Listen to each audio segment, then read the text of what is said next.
Tonight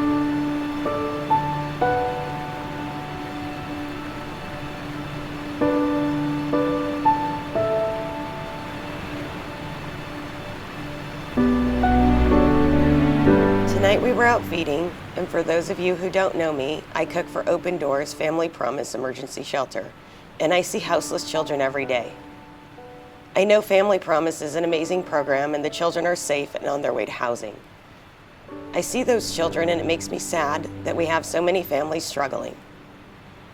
But tonight when I was feeding, I ran into a family in a car.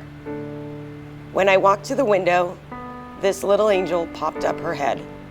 She said to me, "Ma'am, may I have a sandwich? I'm very hungry."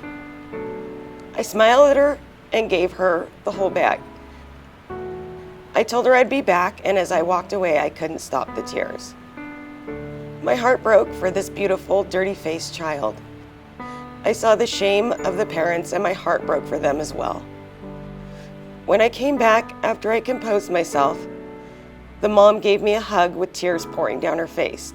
I gave her my card and assured her that if all the food we gathered ran out, to call me and I would bring more. I touched that little girl's hand and I wanted to scream, "I see you and I care." The little girl's face can't be unseen. I cannot get her off my heart and off my mind. I want to hug her, to take my clothes and give them to her. I don't care what she needs, I'll find it. I want to see that child smile. It only took a sandwich and some cookies, and she smiled at me, and I knew I'd be seeing her a lot. I need her to know that I care, that I can't walk past her and not notice. Tonight I've gone over every reason that I do this. The heartbreak is real and brutal. I cry myself to sleep a lot over other struggles, but sometimes it's almost breathtaking. I feel like I can't breathe, and sadness, my old friend, comes to visit. I have to remember why I do this. Without people who help without judgment, there can't be a good outcome. This mom had nothing left to hope for, nothing left to believe in. And tonight, I was the person that let her know that there are people out there who see you and who care.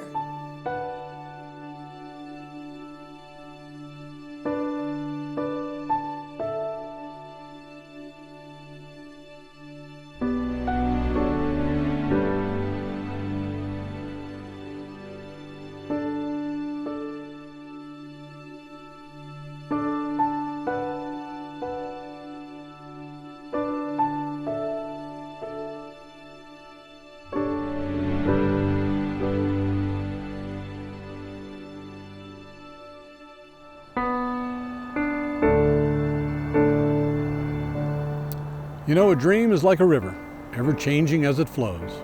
And the dream is just a vessel that must follow where it goes. Beautiful lyrics, beautiful music by my favorite theologian, Garth Brooks. The river Garth Brooks sings about is a river of dreams, but the river we need to look at is a little different. It's a river of homelessness, a river of homeless men, women, and children that flows like a subterranean river just beneath the surface of our community. For the most part, it flows out of sight through the alleys and parks and homeless shelters of our city. You and I only get occasional glimpses of it, the panhandler on the street corner, holding up a sign, the person sleeping in a doorway of a downtown business, the handful of people living out of a backpack and hanging out at a local Starbucks, the occasional person pushing their worldly belongings in a shopping cart. You've seen them, but there's more that you and I don't see. Like the more than 3,000 homeless school students couch surfing with friends, it's called being doubled up. Or the recently homeless family trying hard not to be conspicuous as they sleep in their car in the local park. This river also includes the 7,000 people who showed up at the Spokane Veterans Arena on a Tuesday in November to pick up a free Thanksgiving meal. They're part of this river too. You see, they're what's happening upstream.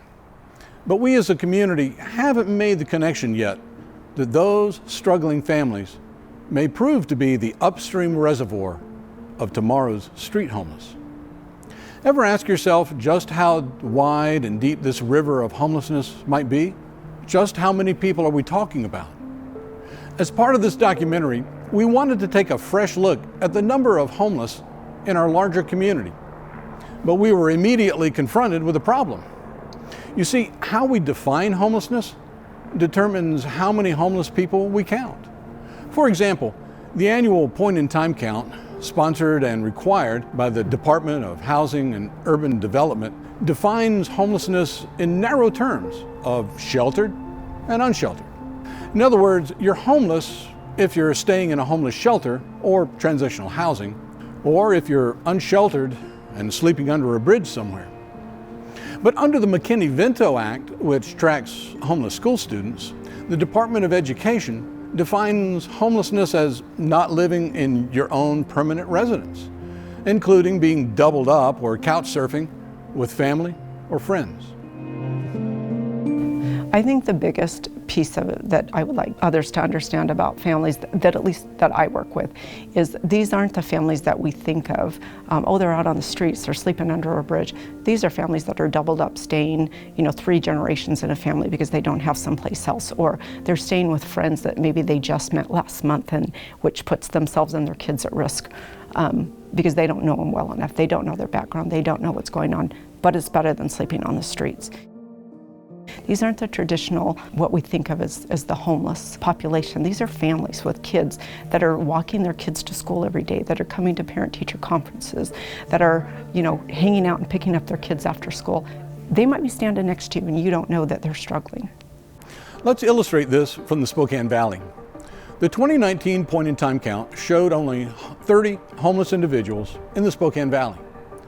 But according to the McKinney-Vento homeless liaisons, whose job it is to track these things, Spokane Valley school districts reported 819 homeless students during the 2018-2019 school year. When we add in family members, those 819 students become more than 1,200 individuals experiencing homelessness in the Spokane Valley. And any way you do the math, 30 homeless individuals in the Spokane Valley represents a serious undercount on the order of 1 in 40. And the difference is the definitions of homelessness used by 2 official counts. And what's happening in the Spokane Valley among homeless students and their families is happening in school districts all across our community. As we began developing this documentary, we asked local homeless shelters, along with the City of Spokane Community Housing and Homeless Services Department, to provide us with their unduplicated numbers of people who passed through the shelter systems of the city during each of 3 years, 2016, 2017, and 2018. By unduplicated, we mean that we're making a serious effort not to inflate the numbers by counting the same people multiple times. And trust me, an accurate unduplicated count is a bigger challenge than you might think. Next, we included numbers for local area school students also experiencing homelessness as tracked by school districts and reported to the Washington State Office of the Superintendent of Public Instruction.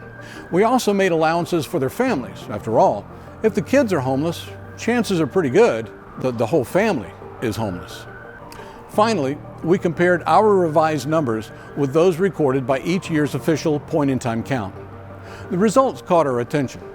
For 2016, our numbers showed a total of 11,832 individuals experiencing homelessness in Greater Spokane. But the point-in-time count for that year recorded only 981, or about 8% of our numbers. When we averaged our annual totals into a 3-year average, we found a 3-year average of 11,541 individuals experiencing homelessness against a point-in-time count of 1,105. Here's the disturbing takeaway. In an average year, we officially count roughly 1 in 10 people experiencing homelessness in the Greater Spokane area. Now, these numbers suggest a compelling reason why we're having such a difficult time moving the needle when it comes to meaningfully addressing homelessness in our community. The issue is much larger than we understand. And these larger numbers quite possibly represent the upstream source of future street homelessness.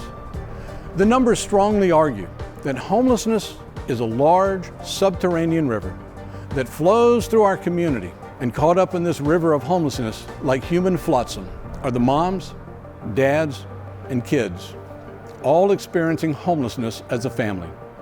Welcome to the hidden homeless. My name is Rigby Danger Schutz, and I am 8 years old, and I go to Logan Elementary. I live at St. Margaret's Shelter. We've been living here at St. Margaret's for 5 months now. All the people here, they're really nice. There's like stuff like people will like do beading, bingo, lots of stuff. I like to like paint, draw, and that's what I love doing. I love doing art and stuff. I'm looking forward to getting a house. I want to get like a duplex or like an apartment or something. Sometimes when my mom comes in the kitchen without me, I worry that she's gonna get hurt or something.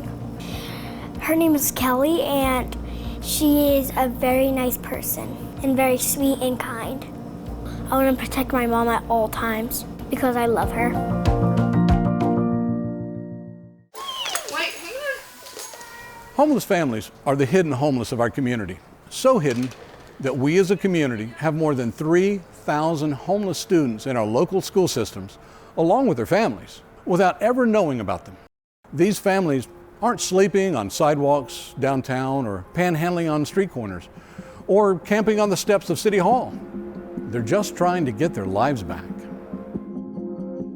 When most people think about homelessness in our community, they flash on that guy pushing the shopping cart downtown, maybe suffering from mental illness, maybe suffering from addiction, maybe both. That's what people flash on when they think about homelessness. The truth is, the vast overwhelming majority of our homeless are not that guy.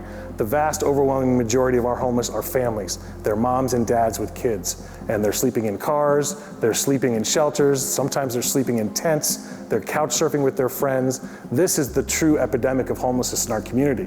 The most visually noticeable part of homelessness that we see are the folks we see downtown, the chronic street homeless. But the actual overwhelming majority of our homeless are families. Hi, my name is Kelly Schutz. I'm 36 years old, and I'm living at St. Margaret's Shelter currently with my 8-year-old son, Rigby. We've been here for about 5 months.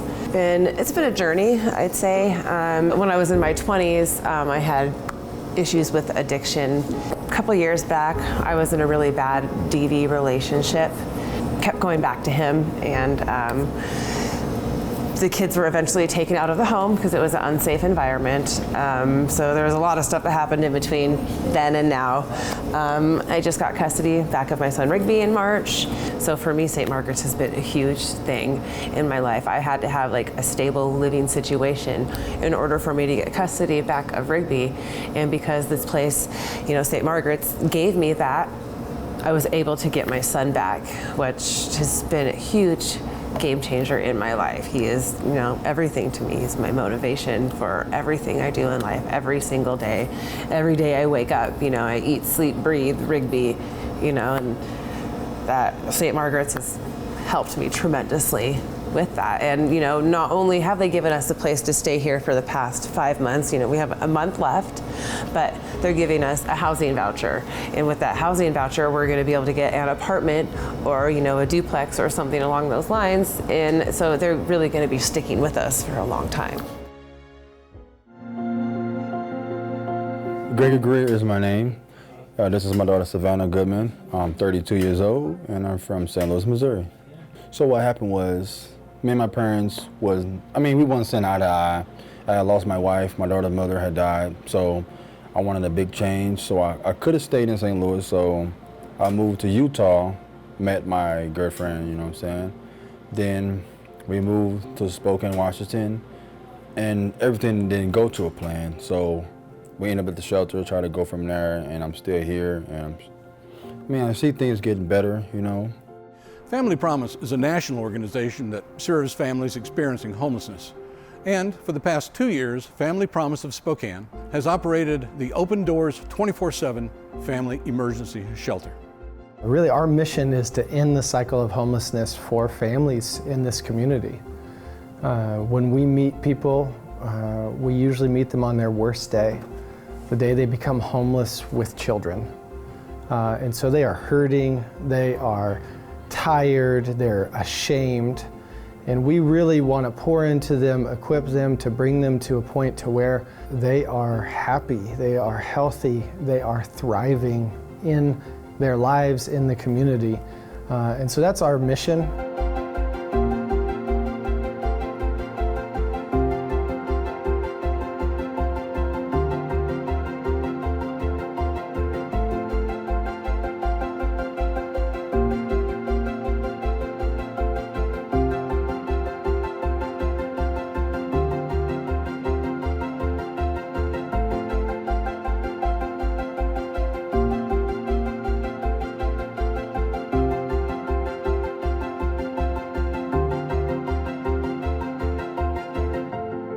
My favorite thing of this whole space is this kitchenette area over here.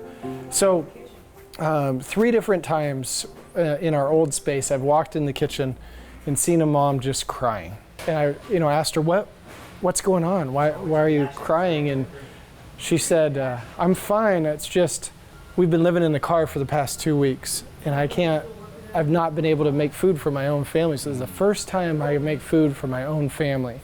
And so when we moved into this space, we wanted to build a space where families can cook food for themselves, have that importance of that. And we have 3 stations for this, is similarly to like you would find in an apartment kitchen. But we can also do cooking classes out of this space.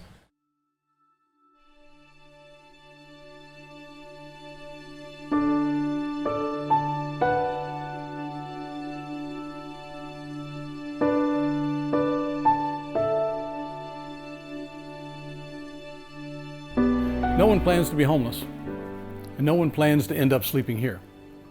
This is where the hidden homeless sleep, if they're fortunate enough to be here rather than sleeping in their car. This is the sleeping area here at Family Promise Open Doors Family Shelter. Keep in mind, this is an emergency shelter, not transitional housing. And before Family Promise opened the shelter 2 years ago, many of these families had no choice but to sleep in their car, or worse. Tonight, 60 moms, dads, and kiddos will sleep on mats on this floor. Can you imagine your family sleeping on this floor in close quarters on mats alongside 50 other homeless family members? Yeah, me neither. As we film this in mid-2019, America is experiencing justified outrage over migrant kids and families sleeping on mats and on floors. But where's our outrage that homeless families right here in Spokane have to sleep in these conditions? Families belong in homes. Kids belong in beds. These moms, dads, and kiddos are the hidden homeless, the human flotsam in the unseen river of homelessness that flows through our community. Whose fault is this? It's your fault. It's my fault. It's our fault because we as a community have chosen to turn a blind eye to the reality of what's happening right here in our own community, to these families, and to many more who remain the hidden homeless. Let's try a little exercise. Let's pretend for a few minutes that you and your family are homeless. You've exhausted your friends and family and have been officially kicked off the couch and asked to leave and go solve your problem. Now you really don't know what you're going to do. Other than sleeping in your car, you basically have 2 options. The first is to find a walk-in shelter where you and your family might find immediate help. That's where a shelter like Family Promise Open Doors might help, assuming, of course, that they haven't reached their capacity for that night and are having to turn people away. Your second option as a family experiencing homelessness would be a little more involved, because it means getting you and your family entered into something called the Homeless Family Coordinated Assessment System, or HFCA for short. It's a homeless database operated by Catholic Charities that prioritizes families according to the severity of their needs, and then works to identify the potential resources available to meet that need. HFCA is the Homeless Families Coordinated Assessment System that starts the process for homeless families who need help through our system. We see different families all the time, and depending on what their level of need is, some folks have a higher need than others, and that's why we have the assessment tool, and that really gives us a good idea on what the need that family has. So if the score is a little bit higher, then those needs are just a little bit higher. So we're going to grab folks first that have more higher scores out of the assessment tool than folks who don't, because they have higher barriers to overcome before they can get permanently housed. I also do diversion, and diversion is a new program into Spokane. And what we're trying to do is we're trying to divert families from coming into the system, meaning these families may have a 3-day pay or vacate, may have a 10-day vacate, or they may just be a little bit behind on their rent. And what we do is we try to keep them where they're at. Here's the difference. A family experiencing homelessness can roll in on fumes, walk in the door at Family Promise, open doors, and stay in the emergency family shelter if there's room. But to get into St. Margaret's shelter, a family first has to go through an HFCA interview and have their needs evaluated by a caseworker who can then refer them out to services, including St. Margaret's shelter. St. Margaret's is a full family shelter here in Spokane. We have emergency and transitional housing, and we take referrals for families that come through our coordinated assessment program that need that emergency service. So families will come into our shelter and stay anywhere from 30 days, maybe they'll stay 60 days. Our average right now is about 63 days. Last year in 2018, we had about 90% of our families that were here were single moms with kiddos in the shelter. So you see that reflected in the demographics of the families that come through our doors. It's historically, even though we've been full families, we've seen the majority of them still being single moms with kiddos. Family Promise and St. Margaret's represent the two primary options available to families experiencing homelessness in the Spokane area. Now, a third option for a family experiencing homelessness would be the Salvation Army. Families coming here, if they're on the street, they move into our emergency shelter housing, and those families are ones that are living in their car, living on the street, boyfriend's taken off, girlfriend's taken off, they have children, it's a family shelter, and so they come and move into our shelter, and then from there we help them get back on their feet, either by getting a job or finding the right public assistance they can get to get into permanent supportive housing. We have, in the emergency shelter, we have 12 units for emergency housing. We can do 12 families at a time, and they typically stay with us 45 days to 90 days. Union Gospel Mission runs a shelter for women and children, but it doesn't allow families, moms and dads with kids, to stay together. Women and children go to one shelter, while men go to the men's shelter. And for a family already experiencing the trauma of homelessness, separating parents from kids is simply one more trauma in an already bad day. If we as a community are going to genuinely address the river of hidden homeless that flows through our community, we're going to have to do better. Our families are our future, and a significant number of our families are in trouble.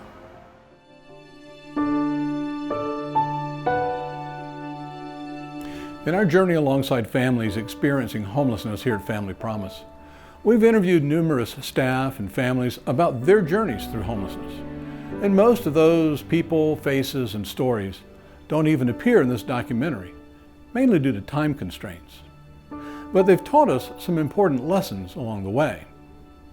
They've taught us that the face and the story of homelessness isn't always the one we might expect, like the grandmother from Mississippi, homeless with her granddaughter, because being homeless was better than what they left.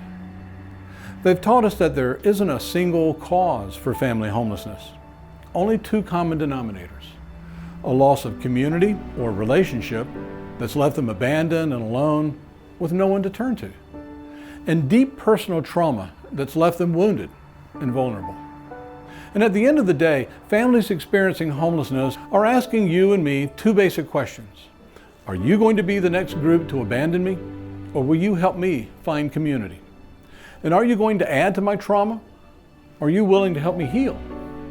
They need our help and our fearless compassion. They can't do it by themselves.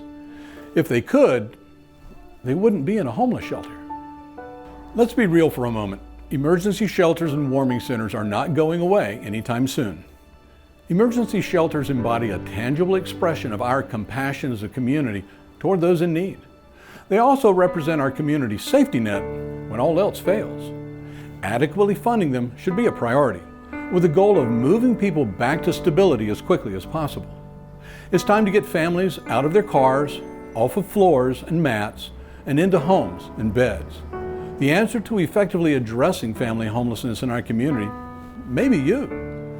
There's a family sleeping in their car tonight that needs you to get involved. You may be their first step toward finding stability and shalom.